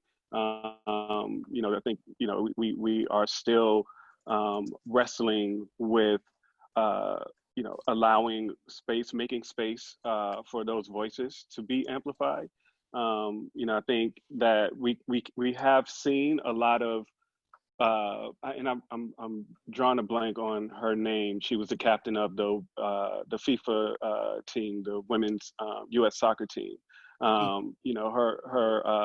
Her stance, her position, her intellect, her arguments around the disparities in that particular sport as it impacted women, I think was monumental, and it really highlighted a lot of the ways that women continue to be marginalized in sports. But also, we see that in every aspect of our culture, whether it's, from politics, we basically ran out a very excellent potential presidential candidate simply for the fact that she was a woman. There was really no other reason that could be given for her dismissal or for the ignoring that happened of her campaign and the things that she represented. So I think it's a larger issue of our society overall, and not just relegated to sports. Dr. Blackman? Yeah, I would agree. Can you guys hear me better before I go forward? Yes, we can. Okay, sorry. Sorry. So I agree with all those things. Dr. PQ said. Long story short, I think, as he said, they're a part of society, and those conversations have to be forced. And that's an awesome task. a lot of times activist athletes, you know, are barraged and condemned and demonized by the media.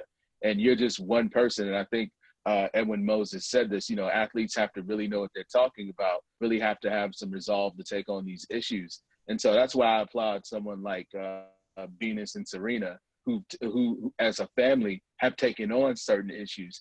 And that's probably something that started much before they became famous as tennis players. They probably have that type of background. So you have to force those kind of conversations because society agrees with a lot of the sexism and et cetera. It's not going to check itself. So you're trying to check, I mean, you're literally trying to take on a mountain. And so, but there is some scholarship out there. There's Amira Rose Davis, who's writing a great book on Black women sprinters and their plight. Some other scholarship like Susan Kahn, which is, you know, in the academic world is 15 years old. So it's kind of old by now, but it's still really a good work. So there are people speaking to it, but the bottom line is that, you know, like Venus and Serena, you have to force the media to deal, you know, to deal with those issues. You know, I remember when they made a big deal about them supposedly being more athletic than other tennis players, or as if having braids in their hair was something unusual, particularly for Black women. Those are things they call the media out on. I guess part of the conversation is, you know, who has the authority and who wants to call the media out on those things. And Can I say something else? Please, I had a question for you. So please. I just wanted to say, I think one of the things that I think we are quite well aware of is that oftentimes the most radical forms of change that happen in any field or any arena happens with voices that have been pushed to the margins. It's not going, you know, it's not the voices that are centered, right? It's not the ones that we're paying the most attention to, the ones who quote unquote normalize whatever that field is. It's the ones who are sort of the outliers, who become the most radical voices for change and ultimately become the voices that move the needle.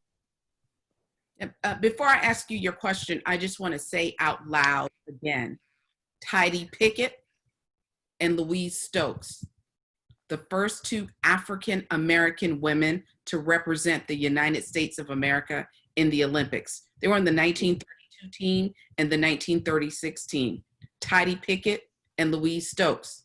But we don't know their names, but we can sometimes and oftentimes call out the names of the women on the USA soccer team. But the shoulders of athletes stand on the shoulders of Tidie Pickett and Louise Stokes because they have a double minority. There's both a gender, class, and race issue, so that's triple, but there's a duality of being both Black and female, and then you add athletic in there, and then you add class in there. So that's the level of oppression they had to navigate and deal with in 1932 and 1936. So I think it's critically important that we know their names, we respect what they did, and we talk about sports and include our Black women, especially our groundbreaking, pioneering Black women who were holding it down in the 20s and 30s. So Dr. Pickoo, my question for you is around art and the responsibility of creatives to really help change the narrative when the athlete or when the marginalized voice can't. Art has always found a place in protest, and art and artists, whether it's music, hello there, Adrian, or whether it's the arts, how do we as artists, as creatives, continue to tell stories like Olympic Pride, American Prejudice, but that we control the narrative in other spaces in addition to film and television? Yeah, I mean, you know, I always, you know, refer to this quote that in the future, historians will tell what happened, but artists will tell how it felt. And, you know, it is this, the sentiment is essentially that, you know, artists are ultimately on the pulse of our human expression, right? And that art is ultimately that language that connects us all. It transcends words, it transcends, you know, spoken oral language. It is a way for us to connect and identify with one another, regardless of where you come from, regardless of where you are. And that makes it that much more powerful. With the first image that you showed with the two Nazi people touching the brother's hair, it reminded me of, in my own work, I've created this sort of avatar that plays with the stereotypes around the ways that media images Black men, right? And so, as I played with that stereotype, people, when I would travel places, people would often be surprised when they met me. Oh, wow, you're not as tall as I thought you were. Oh, you're actually really articulate. Oh, you're pretty smart, and it's like, our society has done such a number on us in terms of the visual culture and conditioning us to think about people a particular way based on their race or based on their gender. And when we start to play with those things, especially as artists, when we start to manipulate those stereotypes, we can cause, small ripples that become ultimately tidal waves that shift the way we see and interact with one another. And so I think that, as an artist, it is not only a duty, but it's an obligation that I don't take lightly in terms of, trying to re-image how we are seen and how we see ourselves. Adrian. I would love to add to that. It's interesting. So as a Black artist, from when I was young, it was very important for me to be educated, because I know that worst case scenario, if the artist thing doesn't really work out, I could at least do something with my education, And people that aren't Black don't really have to think about that as much, because when it comes to us creating, we are kind of like viewed as idiot savants, as if we're good at jazz, if we're good at whatever it is, we're just kind of supposed to be that good. But we never really get the respect due. So myself, along with my brother Ali Shaheed Muhammad, we do a lot of scoring. And it's crazy because we do a lot of high profile stuff, and we get a lot of love, but people want to hire us for the coolness that we bring to whatever the project is. And when we actually are working on the project, they don't want what we're doing because they want us to bleach what we're doing, And what we've found as far as being artists is that it's very important to be yourselves and ensure that you are making sure it's okay to be free. And something that really represents that to me and people I work with is the notion of jazz, because jazz is freedom music, and jazz is, the first real American music to just get around the world and change the world. But it's Black. It's Black to the core. It's our response to the limitations of Western classical music. And in creating our jazz sound and speaking through our soul, this idiom has changed the world. And I say this all to say, when you look at the evolution of the Black sound in music, the Black sound in media, it's never really taken that seriously because we're just supposed to be dope. And when it comes to us being who we're supposed to be, we need to call out those journalists that don't necessarily understand what's germane to what we do. I have this label and company called Jazz is Dead, along with Ali Shaheed. And we just released a new record with Roy Ayers. And he's getting crazy love. And I'm not saying this to kind of toot my own horn. I'm saying this because there was a white journalist from Pitchfork that wrote a review on it and gave it a bad review, but then said a whole bunch of stuff within it as far as how good it is. And I went on this diatribe talking about how it's dangerous to have white journalists that don't understand our vernacular, don't understand our language, demystify what we're trying to create. Because this is why we don't get the Oscars, this is why we don't get the Grammys, because we allow them to set these barometers. So as artists, it's our job to tell people what's dope, and it's our job to be secure in that. And when we continue to do that, we'll continue to get more jobs for our merit outside of just our status of being cool or whatever it may be, you know? Great. I'm gonna ask you guys to comment on this because you talked about how being cool and being dope and owning your own image and owning your own narrative. So this week, the incredible tennis player Naomi Osaka is catching it from journalists.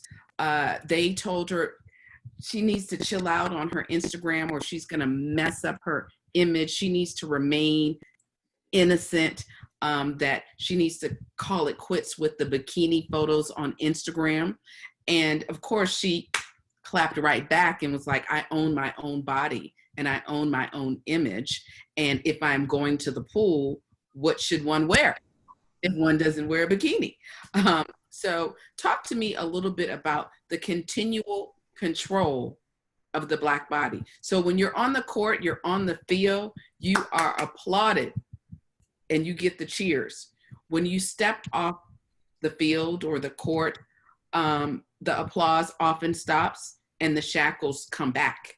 And not just the physical shackles, but the shackles of identity, representation, and how you should exist in the broader culture. Talk to me, Dr. Blackman and Dr. Piku and Edwin Moses about not only Naomi, but what that actually means when they tell her to stay off Instagram and not put a picture up. I can start. I work with an organization that... at first... Should I continue?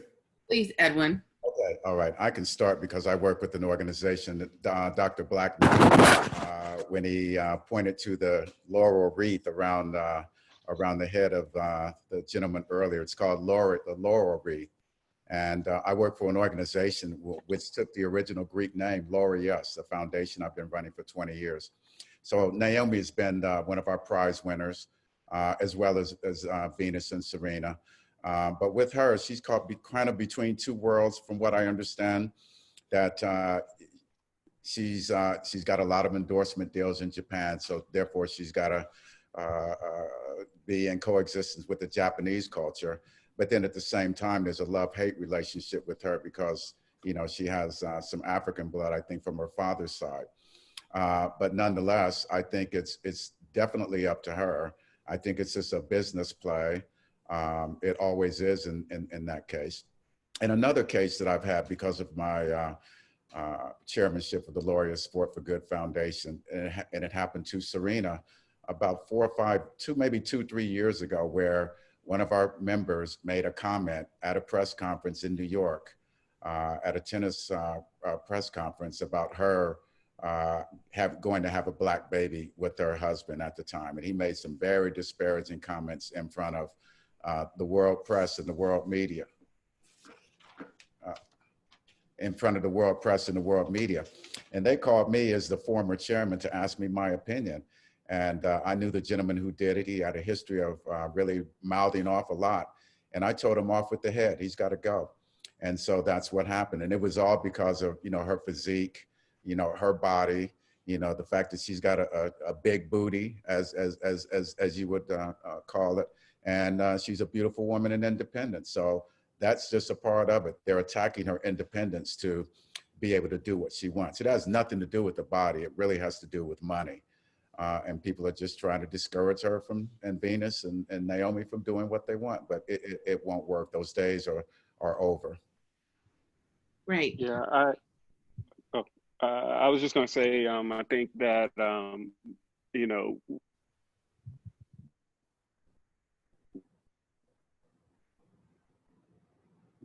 this culture, this America is, you know, having the perfect image. You know, James Baldwin talked about this when he talks about the American dream being this fantasy that that's packaged and sold to us, you know, as a way of keeping us from critically thinking about what we're actually experiencing in the world.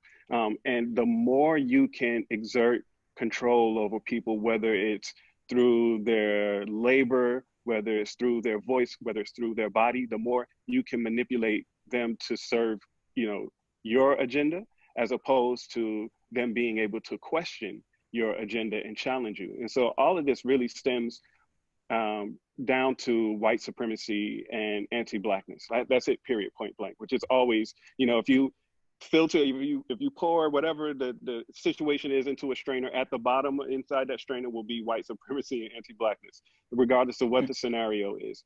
And I think once we finally and firmly acknowledge that, we can actually begin to do the work. We keep getting caught up in the symbols, right? We keep getting caught up in the gestures that are made that keep us from actually seeing what is behind the curtain, pulling the strings. And there's no excuse now for us to say that we don't know that these things exist, that these issues exist, that these drivers exist. We see it, we know it. Now we have to work to dismantle it. And what are some of the steps? What are some of the call to action that our panelists and our participants on this Zoom can actually take in order to move us forward? Because we do know the information. As a matter of fact, we've known the information. In the 30s, Hitler said that part of his master plan was derived from the scientific racism, that the eugenics that was actually occurring in America. So everyone knew the information and the large scope of the racism and the institutional racism. But now in 2020, with all of this information, how do we actually take this information as individuals, not like all of you brilliant scholars, but as individuals in our daily lives, in our communities, even in our own homes? How do we move the conversation forward, and how do we work to change this? So 10 years from now, if we're back on a panel together, we're not discussing this. We're discussing how we came past this.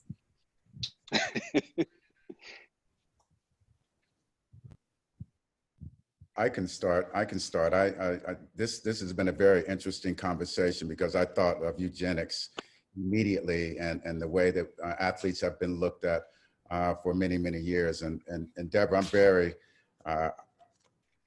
glad to participate in this project, because as I look back, if you look under Deborah's left, I guess it's her right shoulder, under the J is David Albritton, who was a good friend of my father and from Dayton, Ohio. So I grew up with the oral history of Herb Douglas, who's 98 years old and who was my mentor, who was on CNN last week. I met John Woodruff, I met Albritton, I met Mac Robinson, Ralph Metcalf, all of these people. And one of the things that I can say is that I went through the generation where Ty Babylonia was the first Black ice skater, followed by Debbie Thomas. When Peter Westbrook, who's Japanese and Black, was the first Black fencer in 1976. Anita DeFrance was the rower. Ron Gilliard was the first Black gymnast that we actually saw on TV. Now we've got Simone Manuel, who won the 100-meter freestyle in Brazil. They can't say we can't swim anymore. We've got Elena Myers, who won a bronze in the bobsled. Vanetta Flowers won a gold in the women's bobsled. Mabel Ferguson. So now, you know, there's no excuse, because when I came up, no one believed that swimming, diving, fencing, all those sports that we had the capability to do. Now that's not true anymore. So the call of action is coming from where the rubber hits the road, from these young athletes who are out here and making it. Look at Simone Biles. Gymnastics is defined by what she does, and it'll probably never, ever be the same again. So, you know, the rubber is hitting the road. And so that whole eugenics argument is long gone. It's long gone, and it'll never come back, because we're able to excel in everything. And as Dr. Peku said, it just stills down to straight racism and white supremacism. And Now we're able to prove, because we're able to access these sports, for example, and get in them and go to the training camps and put our young sons and daughters and nieces and nephews in there and let them do their thing. It's not just track and field and basketball like it was when I got started. I'm going to push you guys, because that's great for elite athletes. That's wonderful. But the average everyday person who does not have the platform of an elite athlete like yourself, what are the call to actions? What are the steps that they can take to help dismantle that? Because if we don't understand what scientific racism is, and if we don't understand what eugenics is, it'll creep right back and it'll be institutionalized in a way that we can't really decipher it, because we can't define it, or we've not defined it, or we've not properly understood it. So we want to make sure that all of our wonderful participants clearly understand everything all of the pioneers have done, but in 2020, what can we do right now? I would like to. Yes. So, you know, the main thing that we can do is get away from this outward subservience of what they think that we should be, you know? So just going back to something you said before we even got into eugenics about how people should dress. You know, I always say that the way you dress is a public performance, you know, and if you're not dressing as good as this person, that's cool. Like that's your performance today, you know, but who are you? And when you go throughout the decades and looked how people dress, it's a response to how they feel and who they are, generally speaking. So I always take a sartorial view on the way that I look, because when I'm at the grocery store, I want people to refer to me as sir, and not because I'm better than them, but I'm equal. And I say sir to them as well, you know? And, you know, to me, all of this is really just being the best version of yourself, because confidence, repeated confidence, is what changes others. And that, coupled with education from parents, you know, like, this is what it is. So you know, having kids, I got a 15-year-old and a 7-year-old. And ever since they were young, we always tell them the right way. We always tell them the right things. And I'm not unapologetic when we talk about racism. I buy them the black dolls. And at the same time, I buy them the white dolls. I show them the white movies, and at the same time, I show them the black movies, you know? My thing is that we're all equal, and you are the best version of yourself. So you have to understand that and be the best version of yourself and live life in a way where you are not subservient to what other people think of you. That's the main thing. It's understanding yourself and your self-worth, and then you go forward. And if everybody really understood that, then it's a little bit harder to put the limitations on our life. Quickly, Dr. Blackman, Dr. Picot, Edwin Moses, a couple action steps for our folks listening, and then we're gonna have to wrap up because Dr. Young says we are running out of time, but I think there's some positive steps that are popping up left and right in the chat. So everyone take a look, because we're getting some really good call to actions. But very quickly, Edwin, Dr. Blackman, Dr. Picot, action steps, and then we'll talk about next week's amazing panelists and our great professors and our curriculum for next week. I want to suggest. You want to go ahead? Dr. Picot, go ahead, please. Okay. I want to suggest a book. You know, to answer the question in terms of next steps, I think that you know, a part of it is like Brother Adrian just said. We have to change the way we think about ourselves and see ourselves, because you know, it really boils down to the world can only do to you what you allow it to do to you. People can only do to you what you allow them to do to you. And there's this really great book that I love and I always recommend. It's called Something Torn and New by Ngugi wa Thiong'o. He's a Kenyan philosopher, but he basically puts forth this concept of a notion called remembering, R-E-membering. Which is basically an argument about or an observation of the ways that white supremacy has dismembered Black subjectivity from itself.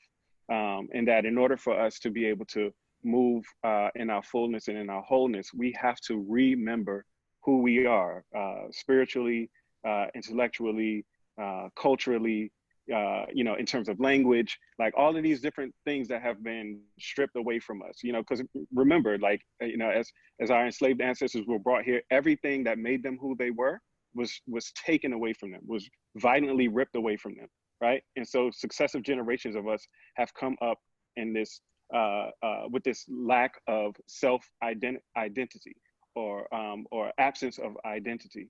And in order for us to be able to make the arguments that we want to make and be able to express ourselves and move in the ways that we want to, we have to remember who we are. Dr. Blackman? And that would be my, I think we have to, in terms of how we made ourselves, our community, very radical for some people, partially because it's probably more focused on assimilation, and that's really a key. Invest in a Black curriculum. There's several books out that not just for children but for adults as well, think about Black people the way that Black people think about Black people. And I really think until we have until our Black school systems, meaning the majority Black school systems, start to educate our children that way, as you said, we'll be fighting one fight, moving to the next one, while the fight that we just be retaken all over about it in that permanently, and moving for a very long. But we want that to mean over and over and over again, and that's our in this world. It's not a fight, and I struggle in that way as often. Last words, Edwin Moses. I think one of the challenges I've had throughout my career was the fact that many young, it used to be mostly boys, because up until about 15, 20 years ago, you didn't have a lot of scholarships for women to go to college. But when it comes to the Black body and being an academic, the most important thing for me, and the most important story that I try to transmit to kids and their parents, is that if your kid is good enough, and I don't care whether it's cheerleading, orchestra, basketball, football, playing soccer, gymnastics, if they're a young man, a young boy or a young girl, that if they are good enough in any kind of activity to get in a college and a university, many of which were off limits when I went to college. You couldn't go to an Alabama or University of South Carolina or even maybe Georgia Tech. You weren't really all that welcome. But now these types of scholarships for sports and academics and activities and writing, if you can use your Black mind and your Black body to put yourself into college and university, it really doesn't matter whether you become a professional athlete, because as you all know, and Dr. Harry Edwards says, it's more likely for a young Black kid to be an astronaut and go to the moon than it is to become a professional athlete. So I always talk about the mind. And if you're good in sports, that's great, but writing, debate, whatever it is, gymnastics, whatever it is, if you get yourself in college and do yourself a favor, that would be my charge. Read Olympic Pride, American Prejudice. Let's learn about the 18 African-American athletes that represented us with such grace, class, and intellect. Dr. Jimmy LaValle, PhD on the 1936 track team, and the LaValle Commons at UCLA is named for our incredible African-American, very fast 400 meter. And with that, ladies and gentlemen, thank you for the first installment of The Black Body in the Public Eye. We're so happy. We want to thank all of our amazing panelists, Dr. Bikku, Dr. Blackman, the incomparable Olympian Edwin Moses, the talented Adrienne Young, and back to you, Dr. Shanae. Yeah, and Thank you to everyone, and you all made it to the end. We're so appreciative. It's been, someone put in the chat box, there's nothing mini about this course. And so we're trying to give you a little taste of what it is to experience Morehouse and our pedagogy, how we teach our students. So we're so pleased that you were able to join us. Next week, we have another awesome lineup. We have Dr. Maya Cornet, who's going to be talking about Tidy and Louise and the Williams sisters. We have Dr. Wallace Sharif, who's going to be talking about race science. And we have Professor Mickey Harris, who's going to be discussing the Black press. We also have activist and WNBA player, Renee Montgomery. We have Ednisha Curry, former WNBA player and current assistant coach for the Maine Black Bears. And Nasser Metcalf, who is a writer and also the grandson of Ralph Metcalf, who's featured in the documentary and the book. So you do not want to miss it. You all had a lot of questions that we were not able to get to, but we will try to answer them. And a couple of people have asked if we'll be sharing some of the PowerPoints and other resources. The answer is absolutely. This is a course. We want you to take this information, run with it, engage it. And again, if you're so inclined, we also encourage you to reach out on social media. And, you know, given that today is a somewhat solemn day where we do memorialize John Lewis, I want to leave you with a quote from him, written in his op-ed in the New York Times today. And it's, "Democracy is not a state, it is an act. And each generation must do its part to help build what we call the beloved community, a nation and world society at peace with itself." So today we've talked about the body, but the body is not separate. It is not separate from the humanity. So please don't mistake the title of this course. We know that it's all in one. And so this was just such a wonderful discussion. And we will be raffling off a book at the end of each one. So for those who made it to the very end, you'll be fortunate enough to get your own signed hard copy of Olympic Pride, American Prejudice. So you'll be hearing from me. So with that, if you're on the East Coast, I'll wish you a good night. And for everyone else, thank you. And we hope to see you next week. Invite your friends. Have a good night, everyone. Thank you.